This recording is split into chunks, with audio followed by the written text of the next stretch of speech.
কে দাম দেওয়া উচিত, যেই জিনিসটা মূল্যবান তাকে মূল্যায়ন করা উচিত।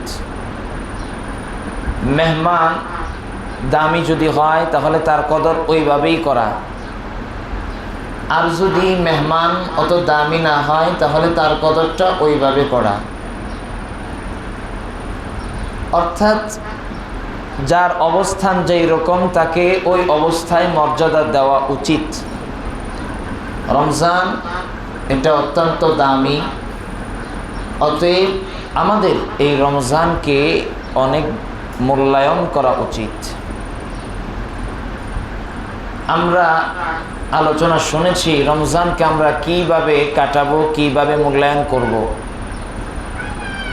মূল কথা হলো ইবাদতে এই মাসটা কাটানো। বাকি 11 মাস যতটুকু সময় ব্যয় করেছি তার থেকে যাতে করে অনেক পরিমাণে বেশি হয়, আমার মাওলাকে যাতে করে এই মাসটা আমি একটু বেশি সময় দিতে পারি, এটা একজন মুমিনের দৈনন্দিন রমজানের রুটিন হওয়া উচিত। আল্লাহর সাথে সম্পর্ক করলে, আল্লাহর সাথে মোহাব্বত বৃদ্ধি করলে, মোহাব্বত তৈরি করলে এতে কোনো ক্ষতি নাই। দুনিয়ার যত মোহাব্বত আছে, যত মোহাব্বতের জায়গা আছে, সব হলো ক্ষণস্থায়ী। কিন্তু একটা জিনিস আছে যেই জায়গায় মোহাব্বত করলে এটা ক্ষণস্থায়ী না, বরং স্থায়ী।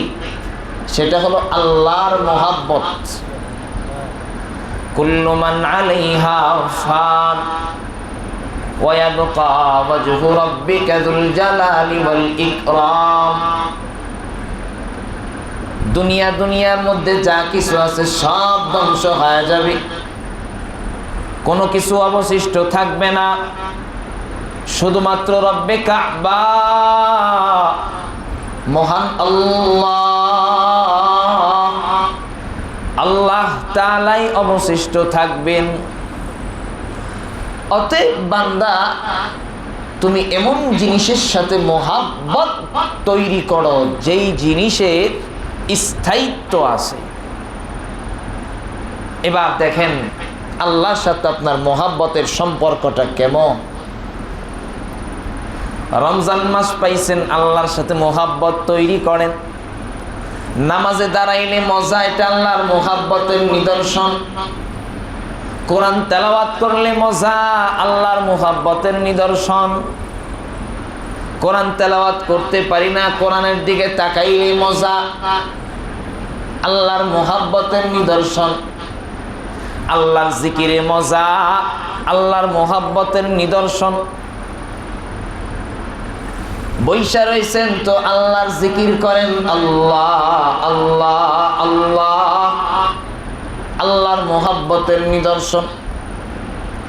এই রমজান মাসটাকে একটু আল্লাহর সাথে সম্পর্ক কায়েম করেন, বাকি 11 মাস আপনার জন্য অনেক সহায়ক হবে। এই জন্যে এই রমজান মাসটাই মুখ্যম সময় আল্লাহর সাথে সম্পর্ক করা। দুনিয়ার কত মানুষের সাথে তো সম্পর্ক আছে, কত জিনিসের সাথে পরিচয় আছে। এই রমজান মাসটা একটু আল্লাহর মারেফাত অর্জন করেন, এই রমজান মাসটা একটু আল্লাহর পরিচয় লাভ করেন, আল্লাহকে চিনেন, ইবাদতের মধ্যে ডুব দেন। মুহতারাম প্রিয় ভাইরা আমার, ইবাদতে সময়টা কাটায় দেন। দ্বিতীয় নাম্বার, আমাদের রমজানে কিছু বর্জনীয় আছে। লা ইলাহা ইল্লাল্লাহু মুহাম্মাদুর রাসূলুল্লাহ, এই কালিমার দুইটা অংশ, একটা হলো করণীয় আর একটা হলো বর্জনীয়। বর্জনীয় হলো প্রথম লা ইলাহা, দুনিয়ার যত কিছু আছে সব নাই নাই নাই নাই, ইল্লাল্লাহ আছেন একমাত্র আল্লাহ। এই আল্লাহ ইসলামের কালিমা বলে তোমাকে ছাড়তে হবে, একটা জিনিস গ্রহণ করতে হবে। অতএব রমজানেও ভালো কাজ করতে হবে, খারাপ কাজ বর্জন করতে হবে। রমজানে আমাদের প্রথম নাম্বার কাজ হলো আল্লাহর সাথে সম্পর্ক করা ইবাদতের মাধ্যমে। যত প্রকারের ইবাদত আছে সব করেন রমজানে। নিজের ইচ্ছায় করেন, আর যত প্রকার খারাপ কাজ আছে সব বর্জন করেন। আজকে আমি মোটা দাগে কয়েকটা খারাপ কাজের কথাগুলো বলবো, যেগুলো খুবই মারাত্মক। এটা সাধারণ কোনো কিছু না, অনেক বড় বড় মহা বড় অন্যায়। রমজানে, শুধু রমজানে না, এই কথাগুলো আমি মনে করি আমাদের প্রত্যেকটা মুসলমানের জীবনে মানা উচিত এবং খুব জরুরি। এক নাম্বার, অনর্থক কাজ ছেড়ে দেওয়া। সবাই আমার সাথে বলেন, কি করা? একটু আওয়াজ করে বলেন, কি করা? অনর্থক কাজ ছেড়ে দেওয়া। আবার বলেন, কি করা? অনর্থক কাজ ছেড়ে দেওয়া। অনর্থক কাজ কি? অনর্থক কাজ কাকে বলে? অনর্থক কাজ বলা হয় যেই কাজে দিন এবং দুনিয়া, পরকাল আখেরাত এবং দুনিয়ার কোনো ফায়দা নাই, ওই কাজ অনর্থক। দিনের ফায়দা নাই, দুনিয়ারও ফায়দা নাই, ওই কাজটাই হলো অনর্থক। এবার আপনি দুনিয়ার যত কাজ করবেন দেখবেন এই সংজ্ঞার মধ্যে যদি পড়ে তাহলে বুঝবেন ফায়দা আছে, আর যদি না হয় তাহলে বুঝবেন ফায়দা নাই, এটা অনর্থক। এবার চিন্তা করেন, আপনি দৈনন্দিন জীবনে কতগুলো কাজ করেন, কতগুলো কাজে দিন এবং দুনিয়ার ফায়দা আছে, একটু চিন্তা করবেন, হিসাব মিলাইবেন। মুমিনের জীবন, তার প্রত্যেকটা পদক্ষেপ হবে অর্থবহ, তার প্রত্যেকটা পদক্ষেপ হবে সার্থক। অনর্থক কোনো পদক্ষেপ মুমিন নিতে পারে না। এটা মুমিনের শান না, মুমিনের বৈশিষ্ট্য না। আল্লাহ তাআলা মুমিনের বৈশিষ্ট্য আলোচনা করতে গিয়া সূরা মুমিনুনের ৩ নম্বর আয়াতে বলেন, ওয়াল্লাযীনা হুম আনিল লাগযি মুরিদুন। মুমিনের শান, মুমিনের বৈশিষ্ট্য হলো তো এটাই যে অনর্থক কাজ থেকে সে বিরত থাকবে। যেই কাজে দিন দুনিয়ার কোনো ফায়দা নাই, ওই কাজ মুমিন করবে না, ওইটা মুমিনের দ্বারা শোভা পায় না। যেই কাজ আপনার দ্বারা শোভা পায় না, ওই কাজ আপনি করেন কেন? তার মানে আপনার ভিতরে মুমিনের সিফাত এখনো অর্জন হয় নাই। মুমিনের সিফাত অর্জন করা লাগবে। মুমিনের সিফাত অর্জন, মুমিনের অনেক বৈশিষ্ট্য আছে। একটা বৈশিষ্ট্য হলো ওয়াল্লাযীনা হুম আনিল লাগযি মুরিদুন। অনর্থক কাজ থেকে মুমিন বিরত থাকবে, অনর্থক কাজ মুমিন করবে না, এটা মুমিনের দ্বারা শোভা পায় না। এবার আপনি চিন্তা করেন, অনর্থক কাজ আছে, আপনি কেন করেন? আপনি এখনো মুমিনের বৈশিষ্ট্যে পৌঁছতে পারেন নাই। অনর্থক কথা, এটাও মুমিনের শান না। মুমিনের এক একটা কথা, প্রত্যেকটা কথাই যেন সার্থক হয়, এমন কথাই মুমিনের মুখ দিয়ে বের হবে। যেই কথায় দিন দুনিয়ার ফায়দা নাই, যেই কথায় নিজের উপকার নাই, ওই কথা মুমিন বলতে পারে না, ওইটা মুমিনের শান হতে পারে না। এক নাম্বার কাজ, অনর্থক কাজ ছেড়ে দেওয়া। শুধু রমজানে না, সব সময়, আর একটু জোরে, সব সময় অনর্থক কাজ ছেড়ে দেওয়া।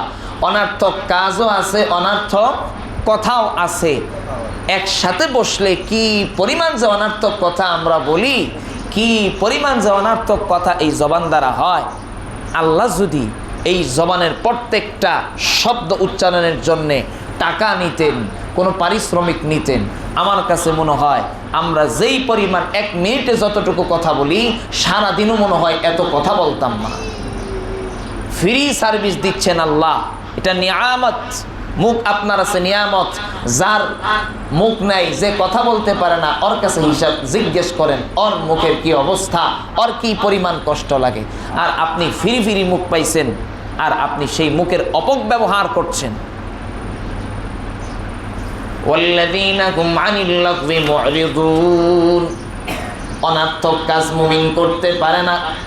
হযরত রাসূল করিম সাল্লাল্লাহু আলাইহি ওয়াসাল্লাম বলেন, মিন হুসনি ইসলামিল মারই তারকুহু মা লা ইয়ানি। যখন মুমিন অনর্থক কাজ ছেড়ে দেয়, অনর্থক কাজ যখন মুমিন ছাড়তে শুরু করে, তখন তার ইসলামটা সৌন্দর্যমণ্ডিত হয়।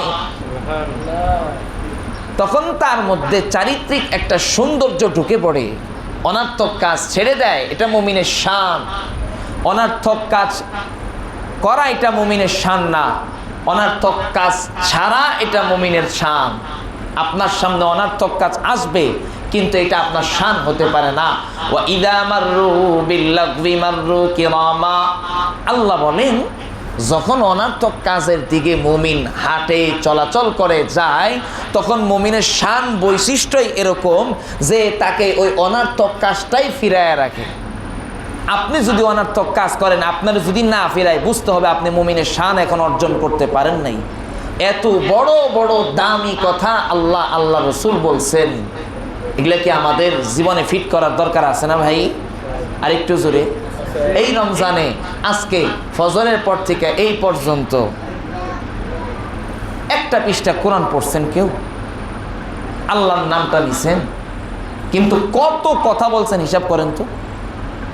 একটু তো চিন্তা ভাবনার বিষয়। আল্লাহ তাআলা আমাদের সবাইকে বুঝার এবং আমল করার তৌফিক দান করুক। আর একটু জোরে বলেন।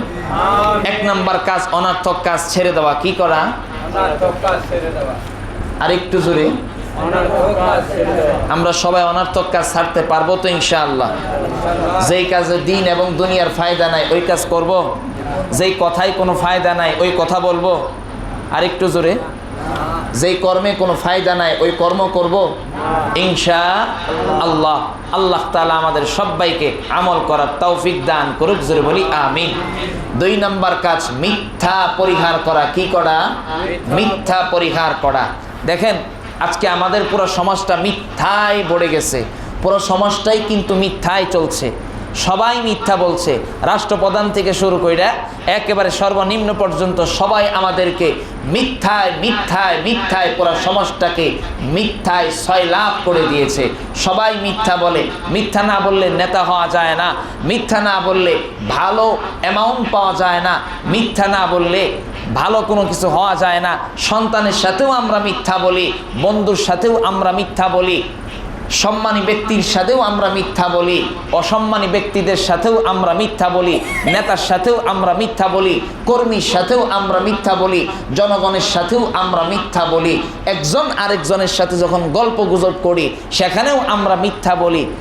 টোটালি সব জায়গায় মিথ্যার ছয় লাভ সমাজে আছে না নাই? মিথ্যায় ভরাই সমাজ। কিভাবে উদাহরণ দিব? দোকানে গেছে, ব্যবসায়ী বলতেছে, কয় ভাই একটু পরিচিত, ওরা কিন্তু জীবনে কোনোদিন দেখে নাই, জীবনে কোনোদিন দেখে নাই ভাই, শুধুমাত্র আপনার জন্য 1250 টাকা না ভাই আমি 2000 টাকা বেচতাম। কিনা আমার কত জানেন? 1150 টাকা, 100 টাকা আপনার কাছে লাভ করলাম। সম্পূর্ণ মিথ্যা, আর বেচাইটা হারাম। এখানে মিথ্যা কথা বলছে, মিথ্যা কথা বলে বিক্রি করছে। এই সমস্ত কথা যারা বলবে তাদের থেকে আয়েশা বলবেন পণ্য কেনার দরকার নাই। আল্লাহ কত কথা যে কিভাবে বানায়া বলে ভাই। অথচ এই মিথ্যা মানুষকে মুক্তি দেয় না। মিথ্যা সমাজের জন্য ক্ষতিকর, দেশের জন্য ক্ষতিকর, পরিবারের জন্য ক্ষতিকর। কেন ভাই মিথ্যা বলেন? আল্লাহ তাআলা কোরআনুল কারীমে বলেন লা'নাতাল্লাহি আলাল কাযিবিন, মিথ্যাবাদীদের উপরে আল্লাহর লানত। আপনি মিথ্যাটাকে সাধারণ মনে করেন, সাধারণ মনে করেন মিথ্যা কথা। আল্লাহর লানত, আল্লাহ নিজেরও ঘোষণা করছেন লা'নাতাল্লাহি আলাল কাযিবিন, মিথ্যাবাদীদের উপর আল্লাহর লানত। আপনি মনে করতেছেন মিথ্যা কথা বলে সামনের পথ আগাইবেন। আল্লাহ কি বলেন জানেন? ইন্নাল্লাহা লা ইয়াহদি মান হুয়া মুসরিফুন কাযযাব, যারা সীমালঙ্ঘনকারী মিথ্যাবাদী তাদেরকে আল্লাহ তাআলা পথ দেখায় না। আল্লাহ নিজে বলছেন পথ দেখায় না, আর তুমি মনে করতেছো পথ দেখবা। এতই সোজা? মিথ্যা কথা বইলা সামনের পথ আগানো যায় না। একটা মিথ্যা কথা বলার কারণে আরো 70টা মিথ্যা কথা বলতে হয়। তো কেন ভাই মিথ্যা কথা বলেন? ফোন দিছে, কয় 10টা 10-এ তোর জন্য ওই মোড়ে দাঁড়ায় আছি, অথচ এখন বাড়ি থেকেই বের হয় নাই। কেন দাঁড়ায় রাখছেন? কেন অপেক্ষমান? তাকে অপেক্ষা কেন করাইছেন? তার সময়ের কি মূল্য নাই? আমাদের সবাইকে বুঝার তৌফিক দান করুন। নবী কি বলেন? আস-সিদকু ইউনজি ওয়াল কিযবু ইউহলিক। সত্য মুক্তি দেয়, মিথ্যা মানুষকে ধ্বংস করে। সমাজের মধ্যে সত্য যদি প্রচার হয়ে যায়, সেই সমাজকে মুক্তি দিবেন আল্লাহ।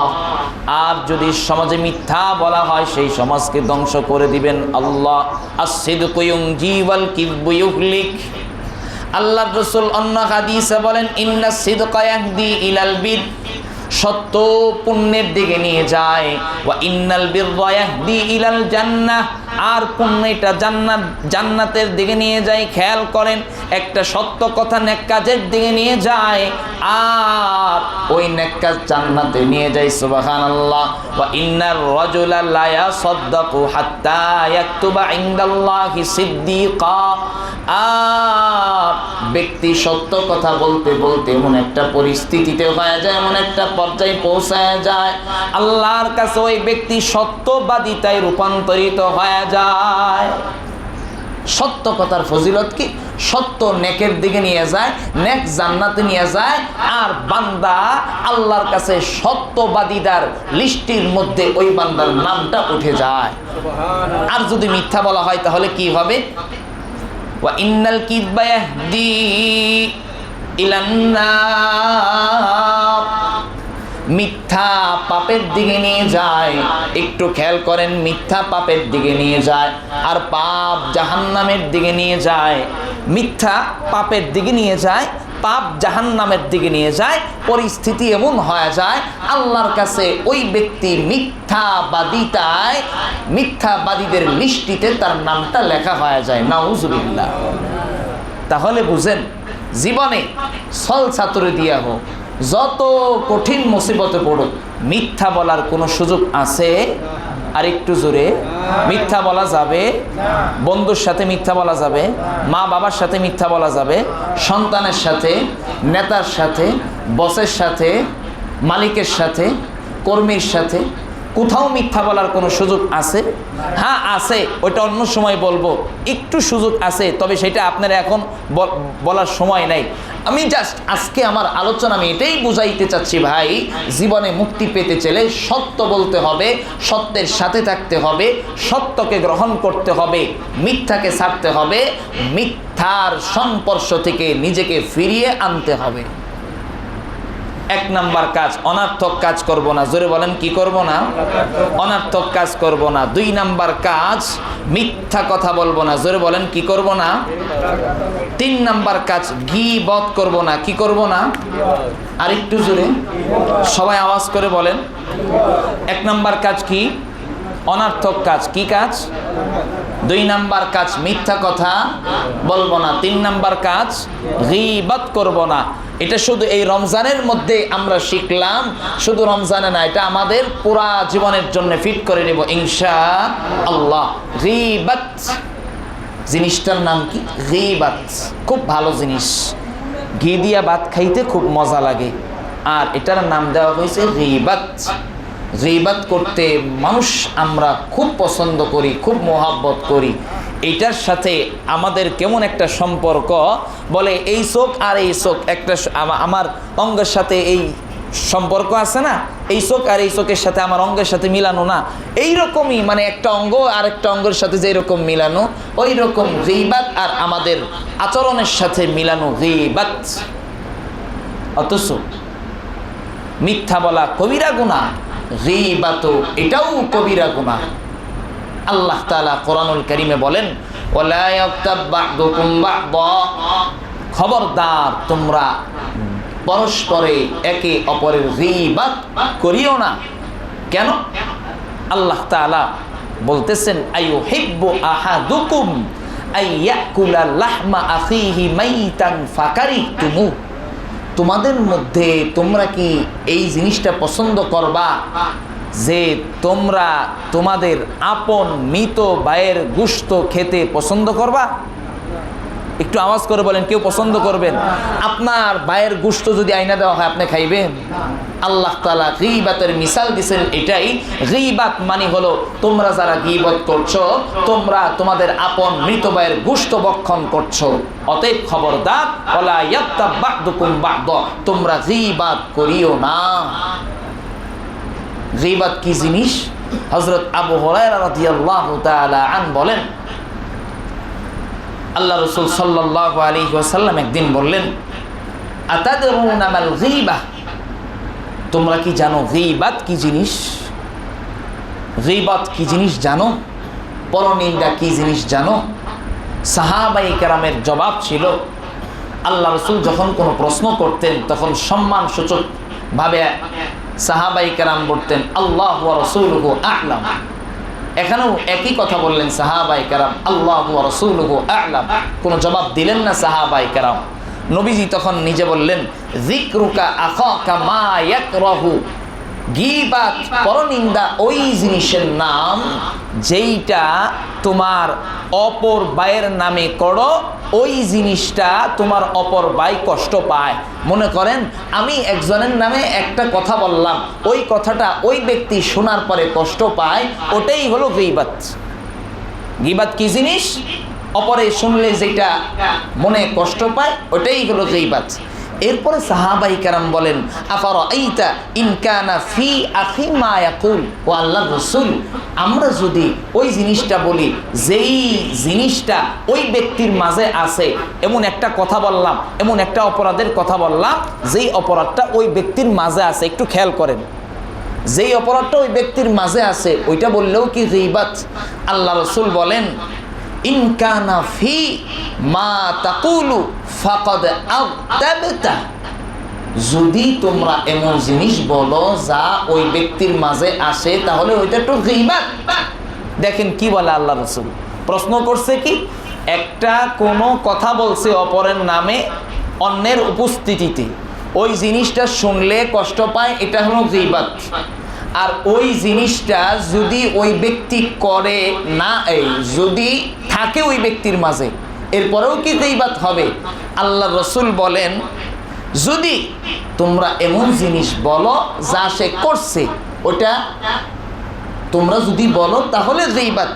ওয়া ইল্লাম ইয়াকুন ফি ফাকাদ বাহাতা, আর যদি ওই জিনিসটা ওই ব্যক্তির মাঝে না থাকে তাহলে তোমরা তার নামে অপবাদ রটাইলা, মিথ্যা কথা বললা, অপবাদ রটাইলা।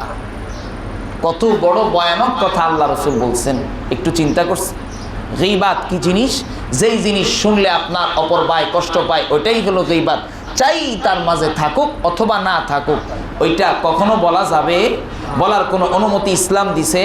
আর একটু জোরে বলেন, আল্লাহ তাআলা কি বলেন জানেন? ওয়া হুয়া ইনদাল্লাহি আযীম, এই যে অপবাদ তোমরা রটাইলা, ওই অপবাদটা, ওই কথাটা, ওই কাজটা ওই ব্যক্তির মাঝে নাই, তোমরা বললা, এটা আল্লাহর নিকট মহা বড় অন্যায়, মহা বড় শাস্তি। দুনিয়াতেও তোমাদের জন্য লানত, আর আখিরাতে মহা শাস্তি তোমাদের জন্য রয়েছে। এই গীবত করা যাবে ভাই? হ্যাঁ, এবার চিন্তা করেন আপনারা কি পরিমাণ গীবত করেন। দেখেন তো, একটু চিন্তা করে খেয়াল করে দেখেন তো, একসাথে দোকানে বসলে 5 জন কেমন গীবত করেন? একসাথে মা বোনেরা চাচিরা যদি বসে তাহলে অপরের নামে কি পরিমাণ গীবত করে। এই অপরাধ আমাদের মাঝে নাই। আল্লাহ রাসূল সাল্লাল্লাহু আলাইহি ওয়াসাল্লাম একদিন মেরাজের কাহিনী, মেরাজের কিছু ঘটনা বর্ণনা করতেছেন। আল্লাহ রাসূল সাল্লাল্লাহু আলাইহি ওয়াসাল্লাম বলেন, একবার মেরাজের রজনীতে আমাকে এক কওমের পাশ দিয়ে নিয়ে যাওয়া হচ্ছিল। নিয়ে যাওয়ার পরে এমন একটা সম্প্রদায় দেখলাম যাদের হাতের নখ হলো তামা দিয়ে তৈরি, সাধারণ এই নখ না, তামা দিয়ে নখটা তৈরি। তো আল্লাহ রাসূল সাল্লাল্লাহু আলাইহি ওয়াসাল্লাম দেখলেন ওদের তামা দিয়ে নখ তৈরি, ওরা নিজের গালগুলো এইভাবে খামচাচ্ছে। আল্লাহ রাসূল সাল্লাল্লাহু আলাইহি ওয়াসাল্লাম বললেন, মান হাউলা ইয়া জিবরিল, হে জিবরিল, এরা কারা যারা নিজের তামাকৃত নখ দ্বারা নিজের গালগুলো খামচাচ্ছে? তখন জিবরিল আমিন বললেন, এরা হলো ওই সমস্ত লোক যারা দুনিয়াতে অপর ভাইয়ের গীবত করেছে, দুনিয়াতে অপরের নামে অপবাদ রটাইছে, অপরের অনুপস্থিতিতে এমন কথা বলছে যা শুনলে সে কষ্ট পায়। এমন কথা যারা বলছে তাদের শাস্তি হলো নিজের এই তামাকৃত নখ দ্বারা নিজের গালগুলো খামচাচ্ছে। কি ভয়ানক শাস্তি আল্লাহ তাআলা দিবেন আপনাকে, আমাকে, যদি আমরা এই অপরাধটা করি। প্রিয় ভাইরা আমার, রমজান মাস, তওবা করেন, গুনাহ ছাড়ার মাস। গীবত করব না ইনশাআল্লাহ কখনো, জোরে বলি ইনশাআল্লাহ। মা বোনেরা যারা আওয়াজ শুনতেছেন, আপনারাও এই ওয়াজটা একটু মুখস্থ করে রাখেন যে জীবনে কখনো এমন কথা বলবো না যেই কথা বলার কারণে অপরে কষ্ট পায়, ইনশাআল্লাহ। 1 নাম্বার কাজ, অনর্থক কাজ করব না। কি করব না? 2 নাম্বার কাজ, মিথ্যা কথা বলবো না। কি করব না? মিথ্যা কথা বলবো না। 3 নাম্বার কাজ, গীবত করব না। কি করব না? গীবত করব না। 4 নাম্বার কাজ, অশ্লীলতার ধারের কাছেও যাব না। কি করব না? আর একটু জোরে বলেন, আওয়াজ হয় না। এই যে আপনার একটু কন না, কি করব না? অশ্লীলতার ধারের কাছেও যাব না। কি করব না? দেখেন আল্লাহ তাআলা কি বলে, ওয়ালা তাকরাবুল ফাওয়াহিশ, খবরদার তোমরা অশ্লীলতার ধারের কাছেও যাও না। ওয়ালা তাকরাবুল ফাওয়াহিশ মা যাহারা মিনহা ওয়া মা বাতন, অশ্লীলতা হোক প্রকাশ্যে হোক গোপনে, কোথাও যাও না অশ্লীলতার ধারের কাছে। অশ্লীলতার ধারের কাছেও যায় না, নিষেধ করছেন কে? আর একটু জোরে বলেন। এবার চিন্তা করেন, অশ্লীলতা কি? নারী কেন্দ্রিক যা কিছু হয় সবই অশ্লীলতা। নারী কেন্দ্রিক যা কিছু হয় সবই অশ্লীলতা। হে যুবক ভাই বোন আমার, সবাই খেয়াল করে শুনেন। আল্লাহ বললেন ওয়ালা তাকরাবুল ফাওয়াহিশা মা যাহারা মিনহা ওয়া মা বাতন, প্রকাশ্য হোক অপ্রকাশ্য হোক অশ্লীলতার ধারের কাছেও যায় না। আল্লাহ তাআলা আমাদেরকে নিষেধ দিবেন। আল্লাহ তাআলা আমাদেরকে বলতেছেন, হে খবরদার, প্রকাশ্য হোক প্রকাশ্য অশ্লীলতা কারে কয়?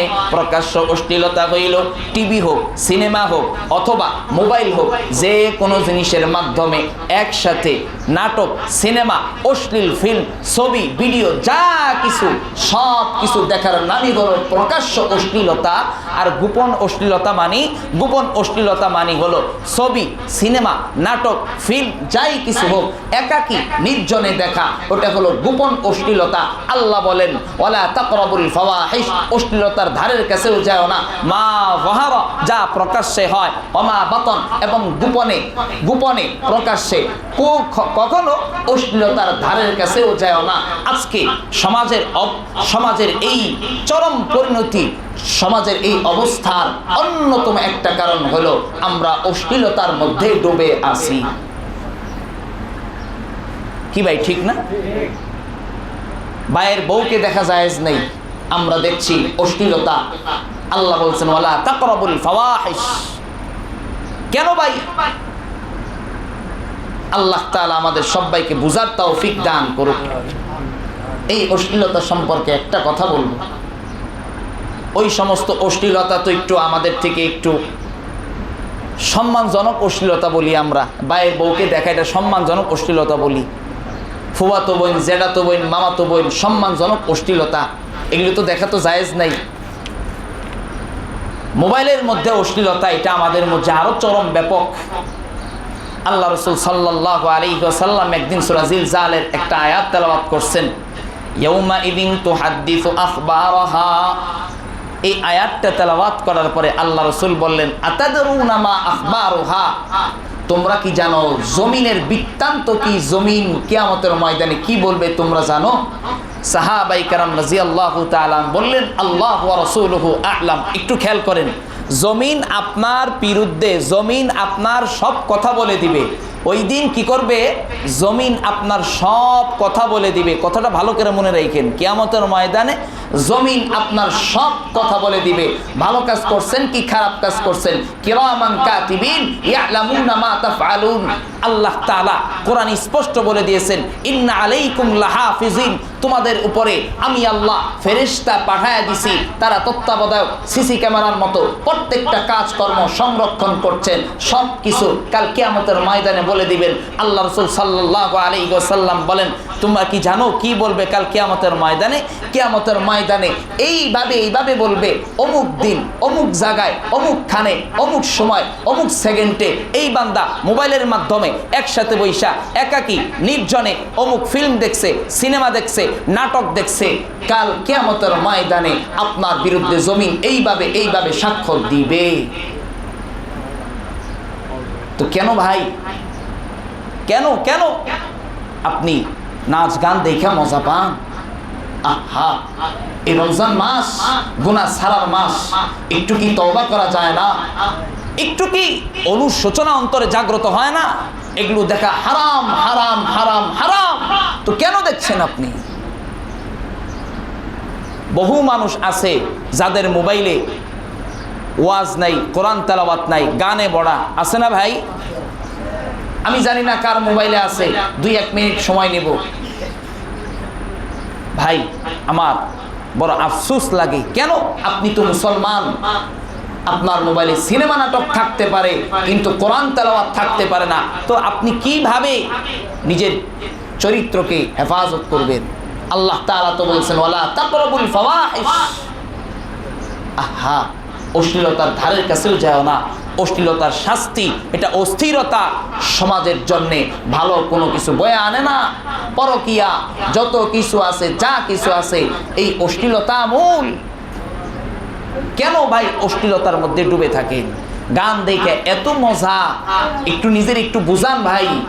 এই মজা আসল মজা না, এই মজা আসল মজা না, এই মজা আসল মজা না। আসল মজা তো এটাই, এই চোখ দ্বারা আপনি আপনার মাওলাকে দেখবেন জান্নাতে। কথার কথা, আপনি মাপ পায়া গানও দেখছেন, নাটক সিনেমা ফিল্ম দেখছেন, গান দেখছেন, সব কিছু দেখছেন, মাপ পায়া আপনি জান্নাতে গেছেন। কিন্তু কাল কিয়ামতের ময়দানে যখন আল্লাহ তাআলা তো ওয়াদা করছে আমি আমার বান্দাদেরকে আমাকে দর্শন দেখাইব, তখন আল্লাহ তাআলা মুমিন বান্দাদেরকে দেখাইবে, আপনাকেও সামনে রাখবে। আপনি যদি ওই হতভাগাদের অন্তর্ভুক্ত হয়ে যান, আপনি কি আপনার সামনে আল্লাহ তাআলার দর্শন দৃশ্যমান হবে। কিন্তু আপনি যদি ওই হতভাগাদের অন্তর্ভুক্ত হয়ে যান, দুনিয়াতে খারাপ ফিল্ম দেখার কারণে যদি আপনি আপনার মাওলাকে না দেখতে পারেন, আপনার মতো জান্নাতে যাওয়ার পরেও হতভাগা আর কে হবে ভাই? যদি আল্লাহ এটা করে কি করবেন? এজন্যে আজকের ওয়াজের শেষ কথা, আমরা আর কখনো খারাপ ফিল্ম, ছবি, সিনেমা, নাটক কোনো কিছুই দেখবো না ইনশাআল্লাহ। যাদের মোবাইলে আছে আজকে থেকে আমরা সব কিছু ডিলিট করে দেব ইনশাআল্লাহ। আল্লাহ তাআলা আমাদের সবাইকে আমলে বাস্তবায়ন করার তৌফিক দান করুক। 1 নাম্বার কাজ, অনর্থক কাজ করব না। কি করব না? অনর্থক কাজ করব না, মিথ্যা কথা বলবো না, গীবাত করব না, অশ্লীলতার ধারের কাছেও যাব না ইনশাআল্লাহ। আল্লাহ তাআলা আমাদের সবাইকে আমলে বাস্তবায়ন করার তৌফিক দান করুক। আমিন। ওয়া আখির দাওয়ানা আলহামদুলিল্লাহি রাব্বিল আলামিন।